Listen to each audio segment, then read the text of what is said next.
Mesdames, Messieurs, bon après-midi à nous tous et merci encore une fois de nous suivre pour vous informer. Le territoire de Béni-Séré sous une autre menace terroriste. Information livrée par les membres du comité provincial de sécurité qui appellent les autorités compétentes et les FARDC ainsi que tous les autres services de sécurité de tout mettre en œuvre pour anéantir tous les plans tendant à déstabiliser cette partie du pays à travers une déclaration. Le comité provincial invite aussi les terroristes du M23 au respect des dispositions du mini-sommet de Luanda et du processus de Nairobi. La population du Nord Kivu est ainsi appelée à collaborer avec les services de sécurité pour mettre hors d'état de nuire les terroristes qui sèment la terreur dans ces coins du pays.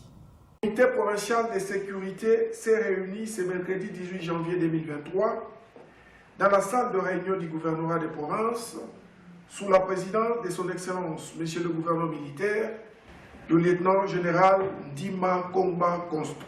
L'autorité a en outre rappelé au Conseil que le renseignement font état de l'existence d'autres actes terroristes qui se prépareraient à Kassiti.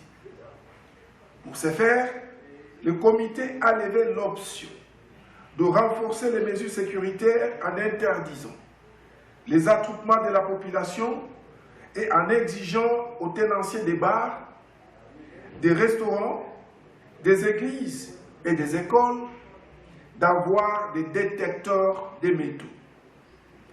S'agissant de la situation sécuritaire en province, quant au secteur opérationnel Sukola 2 Nord Kivu,